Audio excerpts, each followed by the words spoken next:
आप सबका स्वागत है बैंक साथी यूट्यूब चैनल पर। आज हम कवर करेंगे 21 में करंट अफेयर्स और इसमें जो होने वाला है वो 18 से जो 20 मई का जो करंट अफेयर्स है वो सारा एक ही साथ कंपाइलेशन होने वाला है। तो पहले न्यूज़ में बढ़ते हैं। पहला न्यूज़ क्या बोल रहा है, एचडीएफसी बैंक लिमिटेड ने लॉन्च किया है पिक्सल। पिक्सल जो है इंडिया का पहला वर्चुअल क्रेडिट कार्ड है जो कि अलाउ करेगा यूज़र को कि वो डिज़ाइन कर सकता है खुद का कार्ड अपने आप से, और जो भी उसको पर्सनलाइज बेनिफिट और ऑफर चाहिए वो ले सकता है। इवन ये जो कार्ड रहने वाला है इसमें जो है यूज़र जो है अपने हिसाब से जो कार्ड का कलर है वो भी चॉइस कर सकता है। तो हम आगे देखेंगे किसके अंतर्गत ये जो कार्ड का कलर है ये सब चेंज कर सकता है। बट उससे पहले मैं आपको बताना चाहूँगा कि वर्चुअल क्रेडिट कार्ड का मतलब क्या हुआ। आपके पास नॉर्मल जो फिजिकल क्रेडिट कार्ड तो हो गई, तो अगर आपने मान लीजिए कि फिजिकल क्रेडिट कार्ड को क्या किया, आपने फोटो खींचा और फोटो खींच के आपका जो भी क्रेडिट कार्ड का नंबर है या सीवी नंबर है आप उससे भी पेमेंट कर सकते हो। आपको फिजिकल क्रेडिट कार्ड की जरूरत नहीं है ना, आप इमेज के थ्रू भी उसको यूज़ कर सकते हो। तो उसी को बोला जाता है वर्चुअल क्रेडिट कार्ड। तो इसमें जो ये एचडीएफसी का पिक्सल है ये वर्चुअल क्रेडिट कार्ड होने वाला है। आपको वर्चुअली दिया जाएगा, डिजिटल फॉर्म में दिया जाएगा, लेकिन इसके आपको जो फिजिकल फॉर्म में जो कार्ड होगा वो नहीं होगा। तो ये जो है पहला इंडिया का वर्चुअल क्रेडिट कार्ड बना है जो कि पर्सनलाइज फॉर्म में जो है कार्ड को अपने आप से बना सकते हो। तो इसके लिए रजिस्टर करने के लिए क्या करना पड़ेगा, जो पेज ऐप जो एचडीएफसी का एप्लीकेशन है, मोबाइल एप्लीकेशन है, इधर रजिस्टर करना पड़ेगा और ये जो है पिक्सल क्रेडिट कार्ड जो है बंदा वो ले सकता है। तो पिक्सल क्रेडिट कार्ड जो है इसके दो टाइप बनाए गए हैं एचडीएफसी की तरफ से, एक है पिक्सल प्ले और दूसरा है पिक्सल गो।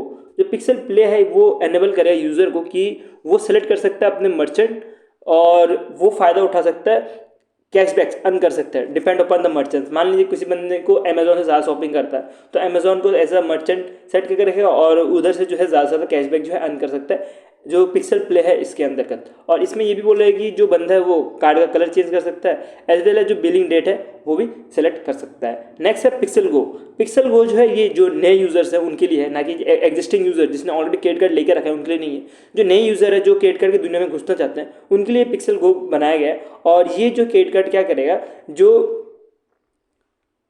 नए यूजर्स हैं उनको तो मैंने बता दिया कि क्रेडिट कार्ड की दुनिया में एंटर करवाएगा, उसके साथ ही ये बिल्ड करेगा जो भी क्रेडिट स्कोर्स है, जैसे कि सिविल मेंटेन करना पड़ता है ना, तो उस सिविल को जो है मेंटेन करवाने का और उसको बढ़वाने का काम ये पिक्सल गो का रहेगा। और इसमें जो है पेमेंट करने का मतलब पेमेंट कर भी सकते हो थ्रू पे इन पार्ट्स, मतलब कि जो ईएमआई रहता है ना उस टाइप में भी पे कर सकते हो। ऐसा कुछ एचडीएफसी का पिक्सल जो है बना हुआ है। नेक्स्ट करंट अफेयर्स बढ़ते हैं। नेक्स्ट करंट अफेयर्स आ रहा है हमारा कि टाटा एआईजी ने एक third party liability insurance policy launch किया है जिसको बोला जा रहा है सैटेलाइट इन ऑर्बिट। और ये इंडिया का पहला satellite in orbit credit card है, क्रेडिट कार्ड नहीं, लाइसेंस इंश्योरेंस पॉलिसी है। तो ये एग्जाम पॉइंट ऑफ व्यू से बहुत इंपॉर्टेंट हो जाता है क्योंकि ये इंडिया का पहला है, क्योंकि इंडिया का जो भी पहला होता है उसके ऊपर बहुत ज़्यादा क्वेश्चन आते हैं। तो इसमें क्या करेगा, जो भी सैटेलाइट मैन्युफैक्चरर्स रहेंगे उसकी जो नीड होगी उसके हिसाब से जो है ये इंश्योरेंस दिया जाएगा।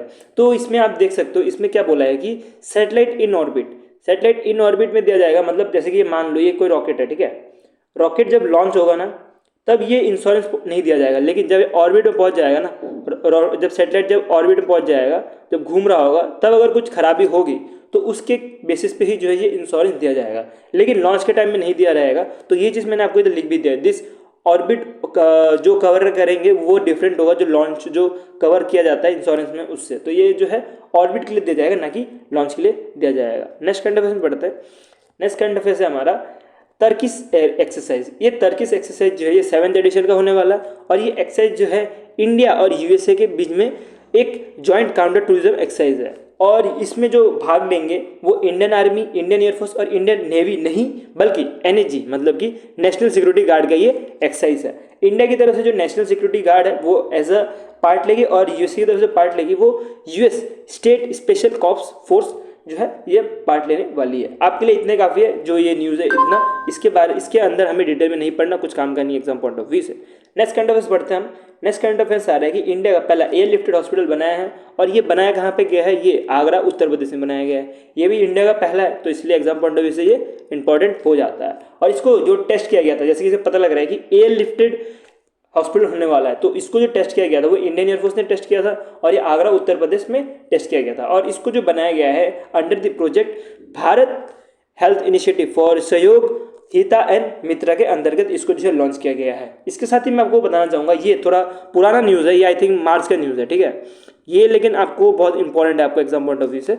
ये मार्च का न्यूज़ है, लेकिन इसमें भी जैसे कि ये था ना पहला एयर लिफ्टेड हॉस्पिटल और ऐसे ही कुछ पहला air lifted portable hospital, sorry air lifted portable hospital दिख रहा होगा आपको, ये इंडिया का और वर्ल्ड का एयर लिफ्टेड पहला पोर्टेबल हॉस्पिटल है। वैसे ही कुछ वर्ल्ड का पहला पोर्टेबल हॉस्पिटल भी बनाया गया है, ये एयर लिफ्टेड है, ये जो आपको इमेज दिख रहा है ये एयर लिफ्टेड है, लेकिन इससे पहले पहला पोर्टेबल हॉस्पिटल भी बना हुआ है जिसका नाम रखा गया इन्होंने आरोग्य मित्र एड क्यूब, और ये जो बनाया गया था ये गुरुग्राम में बनाया गया था। इसके अंतर्गत मैं थोड़ा बताना चाहूँगा, ये एक तरह का क्यूब था जिसमें वेरियस एलिमेंट्स थे, टोटल 72 एलिमेंट्स थे, जिसको जोड़ के जल्दी से जल्दी जोड़ के जो है जितने मेडिकल सर्विसेज हैं वो जो है देने का काम कर रहा था ये अयोग्य मित्र एड क्यूब। और ये भी एग्जाम पॉइंट ऑफ व्यू से इंपॉर्टेंट हो जाता है बिकॉज ये लिंक है, ये जो एयर लिफ्टेड पोर्टेबल हॉस्पिटल उससे लिंक है, तो ये एग्जाम पॉइंट ऑफ व्यू से इंपॉर्टेंट हो जाता है। नेक्स्ट करंट अफेयर्स में बढ़ते हैं। नेक्स्ट करंट अफेयर्स आ रहा है हमारा Times Higher Education Young University Ranking 2024। इसमें जो है बहुत सारे रैंक्स है, लेकिन हमें जो एग्जाम पॉइंट ऑफ व्यू से याद रखना है वो रखना है पहला रैंक। पहला रैंक कौन है हमारा, NTU जो कि सिंगापुर में एक यूनिवर्सिटी है वो है, और ये सेकंड कंसेक्यूटिव ईयर के लिए बनी है। इसके बाद आपको दो मिल रहे होंगे, दूसरा और तीसरा रैंक। ये हमारे एग्जाम पॉइंट ऑफ व्यू से इतना इंपॉर्टेंट नहीं है, ये पेरिस में कोई यूनिवर्सिटी है फ्रांस का, तो उसको दूसरा रैंक दिया गया, एक हांगकांग यूनिवर्सिटी को दिया गया, तो ये जो है तीसरा रैंक दिया गया। तो ये दोनों आपके लिए इतना इंपॉर्टेंट नहीं है, बल्कि आपके लिए इंपॉर्टेंट है वो ज़्यादा ये 81 रैंक है जो कि हमारे इंडिया के एक यूनिवर्सिटी को दिया गया है, और ये है महात्मा गांधी यूनिवर्सिटी जो कि केरला में बेस्ड है। और ये जो है सबसे हाईएस्ट रैंकिंग मिला है हमारे इंडिया को, ठीक है। इंडिया की यूनिवर्सिटी को सबसे हाईएस्ट रैंकिंग किसको मिला है, महात्मा गांधी यूनिवर्सिटी जो कि केरला में है, और इनकी जो रैंक होने वाली है वो 81 रहने वाली है। इसके साथ ही एक और यूनिवर्सिटी है जिसको बारे में आपको याद रखना है, वो है 96 रैंक वाली, वो भी इंडिया की यूनिवर्सिटी है, एक अन्य यूनिवर्सिटी जो कि तमिलनाडु से आती है। तो आपको ये दो यूनिवर्सिटी ज़्यादा ध्यान रखनी है। इसके साथ जो फर्स्ट यूनिवर्सिटी वो आपको ध्यान रखनी है NTU सिंगापुर, और ये जो दो यूनिवर्सिटी है ना, ये 81 और 96, ये दो यूनिवर्सिटीज जो है वो आई है, इंडिया की यूनिवर्सिटीज़ बन पाई है, जो कि इसके अंतर्गत आ पाई है Times Higher Education Young University Ranking 2024 के। इसके साथ ही मैंने इधर आपको लिख भी दिया है कि आपको ज़्यादा से ज़्यादा फोकस करना है ये इंडियन रैंक्स के ऊपर रादर देन जो बाकी रैंक्स है उसके ऊपर, ठीक है। एग्जाम में इंडियन रैंक ही पूछा जाएगा। तो नेक्स्ट कंडीशन चलते हैं। सेबी ने मैंडेट कर दिया गया है जो भी manager of alternative investment fund के जो भी मैनेजर्स होते हैं, इनको जो है कम से कम इनके एक बंदा ऐसा होना पड़ेगा जिसको सर्टिफिकेट लेना पड़ेगा national institute of marketing security market, जिसको बोला जाता है NISM, और इसका जो सीरीज XIXC सर्टिफिकेट है ये लेना जो है मैंडेटरी कर दिया है कोई पर्सनल को, जो भी manager of alternative investment fund का जो भी मैनेजर रहेगा उसको। पहले तो हम ये समझते हैं कि अल्टरनेटिव इन्वेस्टमेंट फंड होता क्या है। अगर आप यहाँ पे देखोगे तो आपको मिलेगा कि अल्टरनेटिव इन्वेस्टमेंट फंड वो इन्वेस्टमेंट फंड होती है जो कि इन्वेस्ट करता है कहाँ पे, जो ट्रेडिशनल इन्वेस्टमेंट होता है उसके बाहर जो इन्वेस्ट किया जाता है, जैसे कि fix deposit, equity, mutual fund, stock. यहाँ पे जो स्टॉक इधर जो ये सारी जो चीज़ मैंने आपको बताई ये ट्रेडिशनल इन्वेस्टमेंट है, बट इसके बाहर अगर इन्वेस्टमेंट करता है, मान लीजिए कोई प्राइवेट इन्वेस्टमेंट कर रहा है, या मान लीजिए अब तक कोई स्टॉक मार्केट में अभी लिस्ट नहीं हुआ है कंपनी, कोई छोटी कंपनी है वहाँ पर कोई इन्वेस्ट कर रहा है, तो उसको बोला जाता है अल्टरनेटिव इन्वेस्टमेंट फंड। में एक अलग से ही वो कंपनी है तो उसके अंतर्गत इसको बताया जाता है। और इसके जो मैनेजर्स हैं इनको बोला है कि कम से कम एक पर्सन ऐसा होना चाहिए जिसने जो सर्टिफिकेट लेकर रखा हो NISM का। अब हम समझते हैं कि NISM का मतलब क्या हुआ। अगर आप पढ़ोगे तो आपको मिलेगा कि NISM जो है एक तरह का एजुकेशन आर्म है सेबी का, और ये जो सेबी का जो एजुकेशन आर्म है यहाँ से लाइसेंस लेने के बाद ही जो है डिफरेंट पर्सन जो है वर्क कर सकता है। इवन अगर आप बैंक में भर्ती हो जाता है, अगर आपको बैंक में सिलेक्शन मिल जाता है, अगर आपको म्यूचुअल फंड बेचना हो, ठीक है, मान लेते हैं एग्जांपल लेते हैं, आपको म्यूचुअल फंड बेचना है तो आपको जो है ना एक सर्टिफिकेट लेना पड़ता है NISM की तरफ से, तभी आप जो है म्यूचुअल फंड बेच सकते हो, और ये जो है सेबी प्रोवाइड करता है, ठीक है। तो आप बैंक में जाओगे तो आपको इसके बारे में और पता लगेगा, और आपको अगर इंटरेस्ट है तो आप इसके बारे में और पढ़ भी सकते हो NISM के बारे में। नेक्स्ट कंडीशन चलता है। नेक्स्ट कंडीशन क्या आ रहा है हमारा, इंडिया ने एक्सटेंड कर दिया बजटरी सपोर्ट किसको, मालदीव को। कितना, 50 मिलियन USD का जो है बजटरी सपोर्ट मालदीव को एक्सटेंड कर दिया गया है। मालदीव ने रिक्वेस्ट किया था, उसके बेसिस पे ये किया गया। तो इसके साथ ही मैं आपको बताना चाहूँगा कि मालदीव और इंडिया का रिलेशन तो आपको पता ही होगा कैसे चल रहा है। जैसे लक्षद्वीप का प्रमोशन किया है मोदी जी ने, तब से मालदीव और इंडिया का रिलेशन अच्छा नहीं है, लेकिन तब भी इंडिया जो है फ्रेंडली कंट्री है, तो आसपास के नेबर्स को हर समय इंडिया जो है एज अ फ्रेंडली मानती है, तो उसी के बेसिस पे ये जो है एक्सटेंशन रखा गया है। और ये एक्सटेंशन जो 50 मिलियन USD का रखा गया in the form of treasury bill के तौर पे रखा गया है, और इसको जो है अनदर 1 साल के लिए एक्सटेंड कर दिया गया है, ठीक है। अब आपके मन में एक क्वेश्चन चल रहा होगा कि 1 साल के लिए ही क्यों, 1 साल से ज़्यादा क्यों नहीं। और इसके साथ दूसरा क्वेश्चन आपके मन में ये चल रहा होगा कि ये T बिल क्या है, ट्रेजरी बिल क्या है। इसके बारे में हम थोड़ा क्लैरिटी लेते हैं। पहले तो हम समझते हैं कि टी बिल क्या होता है। आपको टी बिल मिलेगा। टी बिल एक तरह का मार्केट इंस्ट्रूमेंट होता है जो कि गवर्नमेंट उसके बेसिस पे ही बोरो कर सकते हैं money for the short term, ठीक है, ये इंपॉर्टेंट है। शॉर्ट टर्म के लिए जब गवर्नमेंट बोरो करता है मनी तो उसी चीज़ को बोला जाता है टर्शरी बिल। और इसमें आप डिफरेंट टाइप देख सकते हो, 14 दिन के लिए होता है, 91 डेज के लिए होता है, 182 डेज के लिए होता है और 364 डेज के लिए होता है। तो इससे आपको आंसर मिल रहा होगा कि एक साल के लिए ही क्यों, अनदर एक साल के लिए क्यों बढ़ाया है, क्योंकि ये 365 डेज तक ही जो है टी बिल इशू हो सकता है, इसके ऊपर नहीं हो पाता। तो इसके ऊपर होने के लिए एक्सटेंशन करना पड़ता है। तो यही एक्सटेंशन किया है गवर्नमेंट ने अभी। और तो अब गवर्नमेंट ने कर तो दिया है, बट इसके लिए कोई ना कोई बैंक की जरूरत पड़ेगी गवर्नमेंट को, ऐसा तो नहीं है अकेले अकेले कर लेगी। तो इसी के लिए जो बैंक है जो गवर्नमेंट को ये सपोर्ट देती है वो है SBI। SBI जो है एक साल का जो इनका कॉन्ट्रैक्ट था, जो कि कॉन्ट्रैक्ट नहीं, जो टी बिल था उसको जो है एक्सटेंड कर दिया और ये जो है इशू किया गया है to ministry of finance of Maldives को। और इन्होंने रिक्वेस्ट की थी, मालदीव के जो फाइनेंस मिनिस्टर इन्होंने रिक्वेस्ट की थी, अभी जयशंकर जी इनके विजिट पे थे तब जो है रिक्वेस्ट के बेसिस पे ही अब गवर्नमेंट ने ये स्टेप लिया है। नेक्स्ट करंट अफेयर चलते हैं। नेक्स्ट करंट अफेयर हमारा क्या आ रहा है? नेक्स्ट करंट अफेयर आ रहा है कि SBI ने इंट्रोड्यूस किया है सेंट्रल बीमा। अभी सेंट्रल बीमा क्या है? ये इंडिया का पहला इंश्योरेंस पोर्टफोलियो मैनेजमेंट प्लेटफॉर्म है। इसके बारे में थोड़ा बाद में पढ़ते हैं, पहले तो आप ये देख लो कि ये क्या है। सेंट्रल बीमा एक तरह का इंडिया का पहला इंश्योरेंस पोर्टफोलियो मैनेजमेंट प्लेटफॉर्म है और ये क्या करेगा, कस्टमर को एक्सपीरियंस जो भी है उसको इनोवेशन में सॉल्व करने की कोशिश करेगा, ठीक है। इसको जो बनाया गया SBI ने किसके साथ कोलैबोरेशन किया? सेंट्रल बीमा के साथ। और सेंट्रल बीमा को बनाया किसने, डेवलप किसने किया? आप यहाँ से पढ़ सकते हो, CAMS insurance repository service limited ने ये बनाया है सेंट्रल बीमा। अब हम समझते हैं कि सेंट्रल बीमा है क्या, तो आपको जो भी इसके बारे में जो भी कंसेप्ट है ना सारा का सारा क्लियर हो जाएगा। सेंट्रल बीमा जो है एक तरह का प्लेटफॉर्म है, मतलब एक तरह का वेबसाइट है, ठीक है, जिसमें जो भी बंदा है जिसने भी हेल्थ इंश्योरेंस लेकर रखा हो, लाइफ इंश्योरेंस लेकर रखा हो, मोटर इंश्योरेंस लेकर रखा हो या कोई भी इंश्योरेंस लेकर रखा हो, वो जो है डिजिटली इसको सेव कर सकता है, ठीक है। अब मान लीजिए किसी बंदे ने लाइफ इंश्योरेंस लिया 15 साल पहले और उस लाइफ इंश्योरेंस जो भी लिया उसने, उसका जो लाइफ इंश्योरेंस है वो खो गया, ठीक है। तो वो अगर लाइफ इंश्योरेंस खो गया तो वो तो क्लेम नहीं कर पाएगा ना, जो भी उसका लाइफ इंश्योरेंस है। तो अब ऐसा नहीं हो पाएगा कि अब ऐसा नहीं होगा कि वो क्लेम नहीं कर पाएगा, क्योंकि अब वो क्या करेगा, डिजिटली स्टोर कर रखेगा कहाँ पे, सेंट्रल बीमा में। और इसमें जो भी इसकी डिटेल्स है, जैसे लाइफ इंश्योरेंस में जो भी डिटेल्स है वो भी लिखे रहेंगे, लाइफ इंश्योरेंस के जो भी पॉलिसी होल्डर का नाम है, पॉलिसी होल्डर नेम, ये सब कुछ लिखे होंगे। नॉट ओनली लाइफ इंश्योरेंस के, हेल्थ इंश्योरेंस, मोटर इंश्योरेंस, जो भी जितने भी इंश्योरेंस है वो सब का सब एक ही जगह पे मिल जाएगा। वो रहेगा सेंट्रल बीमा, जो इनका वेबसाइट है उधर या तो पोर्टल है उधर मिल जाएगा। तो इसमें आपको एक साथ मिलने के लिए एक कुछ ना कुछ तो यूनिक नंबर देना पड़ेगा ना, तो उसी के लिए ये लोग दे रहे हैं एक इलेक्ट्रॉनिक इंश्योरेंस अकाउंट। और ये अकाउंट जो है इलेक्ट्रॉनिक इंश्योरेंस अकाउंट, इसमें एक नंबर दिया जाएगा, उस नंबर के बेसिस पे ही आपको सर्च करके आपका जो भी इंश्योरेंस लिंक है उस नंबर पे आपको एक बार में मिल जाएगा। यही काम है सेंट्रल बीमा सेंट्रल का। और इसको लिए पार्टनर किसने किया है? अभी SBI ने किया है, ठीक है। ये आपको थोड़ा मैं बता देता हूँ कि होल्ड करने, जैसे मैंने पहले बताया कि पॉलिसी होल्डर जो है वो स्टोर कर सकता है और एक्सेस कर सकता है अपना इंश्योरेंस पॉलिसी इलेक्ट्रिकली, जैसे कि जो इन्वेस्टमेंट करता है, इन्वेस्टमेंट शेयर्स में जो मैनेज किया जाता है वैसा कुछ कर पाएगा अभी बीमा सेंट्रल के द्वारा। और ये करने वाली पहली बैंक कौन सी बनी है? SBI। आपका बैंक कौन सा है? SBI, ठीक है।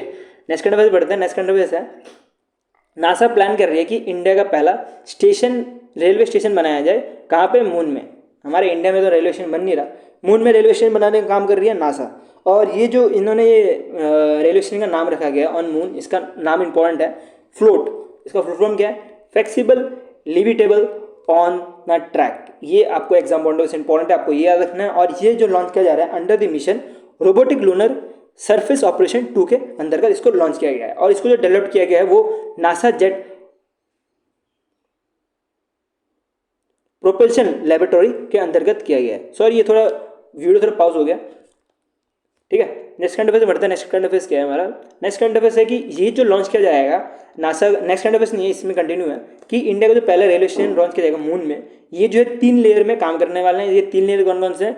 Graphite layer, flex circuit layer और optional thin layer solar panel layer, ठीक है। ये 3 के बारे में डिटेल नहीं पढ़ना, ये पता होना चाहिए कि 3 लेयर भी है इसके अंतर्गत। नेक्स्ट करंट अफेयर से बढ़ते हैं।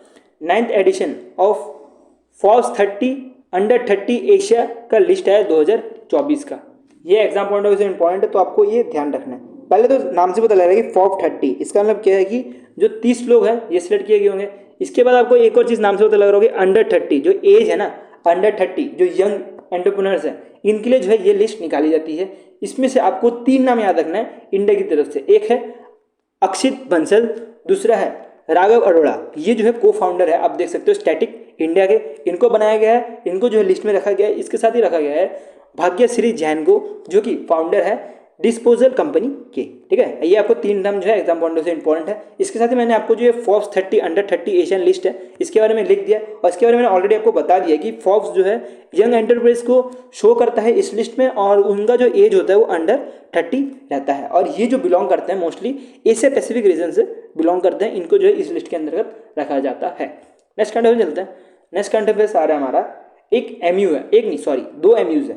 पहला एमयू है रेन्यू एनर्जी ग्लोबल, जिसने पार्टनर कर रखा है यूरोपियन बैंक के साथ। तो ये यूरोपियन बैंक क्या करेगा, जो भी रेन्यूएबल एनर्जी ग्लोबल का जो भी प्रोजेक्ट है इंडिया और इंडिया के बाहर ग्लोबली, उसको जो है सपोर्ट करेगा, काम करेगा by providing 1 billion rupees for next 3 year. और ये क्या करेगा, ये हेल्प करेगा इंडिया को कि इंडिया का जो नेट जीरो का गोल है 2070 तक वो पूरा करने का, ठीक है।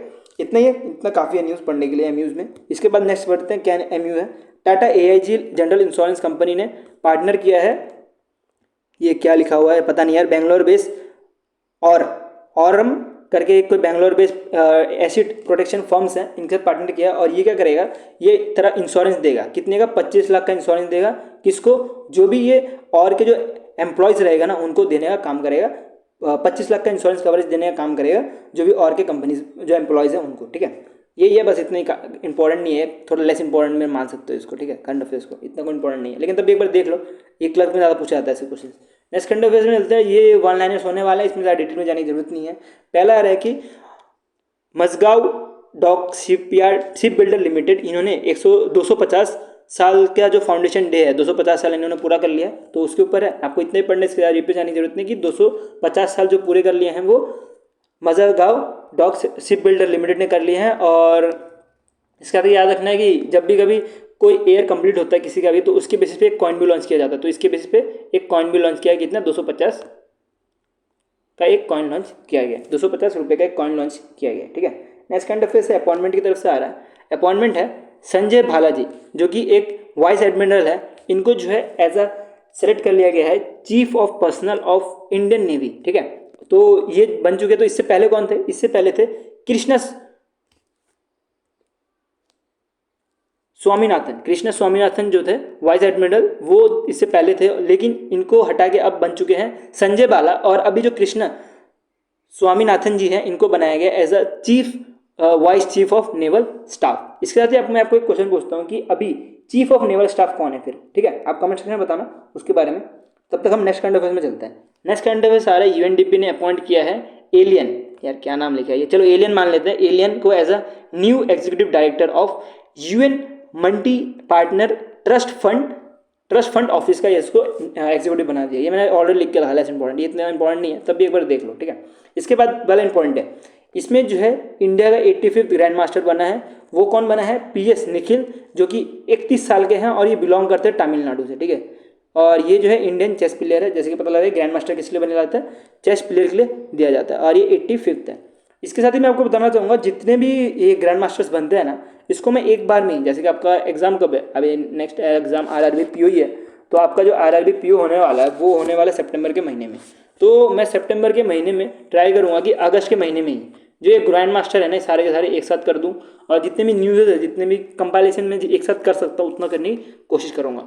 तब तक हम वीडियो में आगे बढ़ते हैं, आगे में चलते हैं कि बैंकिंग की न्यूज़ आ रहा है, ये मोदी की रेटिंग, जैसे मैंने बताया ना कंपाइलेशन दे दूंगा, तो वैसे ही कुछ मोदी की जो रेटिंग्स होती है वो मैं आपको एक साथ कंपाइलेशन में दे दूंगा। इवन मैं बताना चाहूँगा जो रेटिंग्स होती है ना, मोदी जो रेटिंग करता है या कोई भी डिफरेंट जो है प्रोजेक्शन करता है, जी प्रोजेक्शन करता है, तो अगर एग्जाम आपका सितंबर है ना, तो मान लो कि आपको अगस्त और जुलाई ये दो जो है, ये दो के जो है रेटिंग या GDP प्रोटेक्शन पढ़ लोगे तो काफ़ी रहेगा, इससे ज़्यादा पढ़ने की जरूरत नहीं है, ठीक है। और इतना पढ़ोगे तो याद भी नहीं रहेगा, कुछ फायदा भी नहीं है।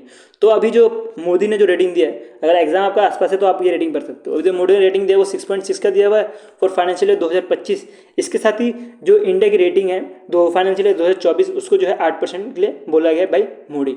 इसके साथ ही एक अवार्ड का करंट अफेयर्स पढ़ लेते हैं। अवार्ड का करंट अफेयर्स आ रहा है रस्किन बॉन्ड, इनको जो है एज अ साहित्य अकेडमी फेलोशिप का अवार्ड दिया गया है। इसके बाद नेक्स्ट आता है स्पेस की तरफ से। स्पेस में आ रहा है कि जापान ने वर्ल्ड का पहला high speed 6G prototype device बनाया है जो कि 20 टाइम फास्टर होगा जो भी 5G टेक्नोलॉजी है उससे।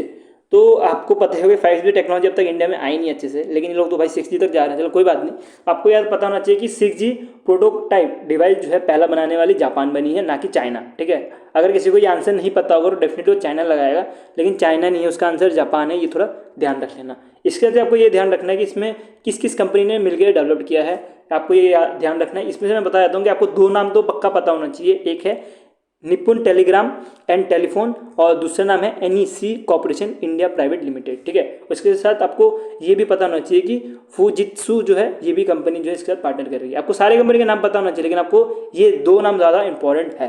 नेक्स्ट करंट अफेयर से बढ़ते हैं। नेक्स्ट करंट अफेयर बुक की तरफ से आ रहा है। ये बुक है at the wheel of research and exclusive biography of, biography किसका है ये बहुत इंपॉर्टेंट है, बायोग्राफी ऑफ सौम्या स्वामीनाथन। तो ये जो है ये एक तरह के WHO के क्या थे, ये चीफ साइंटिस्ट थे। तो इनके ऊपर जो ये बुक लिखा गया है, और ये बुक लिखने वाले कौन से सीनियर एडिटर हैं आप यहाँ से नाम पढ़ सकते हो। तो आपको ये बुक के कैटेगरी का ये अच्छा क्वेश्चन बन सकता है, तो इसमें क्वेश्चन भी बन सकता है एग्जाम में, तो आपको इसमें ध्यान रखना और इसको आपको याद करना है। नेक्स्ट करंट अफेयर से ED ऑफ RBI बनाया गया है। ED भी बहुत सारे चेंज होते रहते हैं RBI के, तो अभी मैं भी ट्राई करूँगा ED जितने भी है ना एक साथ में सितंबर तक कंपाइलेशन में प्रोवाइड कर दूंगा, अगस्त के महीने में, अभी नहीं। ठीक है, अभी हम कंटिन्यूसली पढ़ते रहेंगे। अगस्त के महीने में जितने भी EDs हैं सारे एक साथ कर दूंगा, और अगर कोई रिटायर्ड हो भी गया तो वो भी एक साथ मैं लिख दूंगा कि इसको रिप्लेस कर दिया। तो अभी के लिए याद रखना है कि अभी के लिए बनाया गया है NK राव जी को as ED of RBI। Next current affair से बैंकिंग की तरफ से आ रहा है। इसमें क्या है कि ADB ने कुछ लोन प्रोवाइड किया। ठीक है, इसको ज़्यादा डीप में नहीं पढ़ना, क्योंकि ADB हो गया ये सब में क्वेश्चन आजकल तो डीप में नहीं आते, तो इसको थोड़ा ज़्यादा डीप में नहीं पढ़ना। इतना पढ़ना है कि जो ADB है इन्होंने इलेक्ट्रिसिटी बोर्ड, कहा कि सिक्किम इलेक्ट्रिसिटी बोर्ड को जो है फंडिंग की है 148.5 मिलियन का लोन दिया गया है इनको, कि इनका जो भी इलेक्ट्रिसिटी बोर्ड है इसको और ज़्यादा बढ़ाने के लिए। ठीक है, जैसे सिक्किम से पहाड़ी इलाका है ना, तो पहाड़ी इलाके में भी जैसे इलेक्ट्रिसिटी पहुंच पाए, तो वैसा कुछ करने के लिए ADB ने जो है ये लोन दिया है। इसके बाद नेक्स्ट अपॉइंटमेंट आप यहाँ से पढ़ सकते हो। ये जो है 4th PM ऑफ सिंगापुर बने हैं। ठीक है, ये क्या नाम है इनका, चाय है कि टसाई है वो देख लेना यार, जो भी नाम है, प्रोनाउंसिएशन मेरी वैसे ख़राब है। ठीक है, इतना ही था करंट अफेयर्स आज का। जो भी था मैंने आपको बताने की कोशिश की क्रिस्प फॉर्म में और अच्छे समझाने की कोशिश की है। आज के लिए हम वीडियो इतने रखते हैं, और मैंने ट्राई किया कि 3-4 दिन का जो भी करंट अफेयर्स है इंपॉर्टेंट वो एक साथ कर दूं, और अभी वीकली भी आ जाएगा 1-2 दिन में, तो वीकली भी हम एक साथ में कवर कर लेंगे। अगर आपको वीकली का भी करंट अफेयर चाहिए, फर्स्ट वीक का सेकंड वीक का, तो आप टेलीग्राम ग्रुप ज्वाइन कर सकते हो, और वहाँ पर मैंने ऑलरेडी डाला हुआ है, आप वहाँ से डाउनलोड कर सकते हो। तो आज के लिए हम इतना रखते हैं। Thank you for watching this video.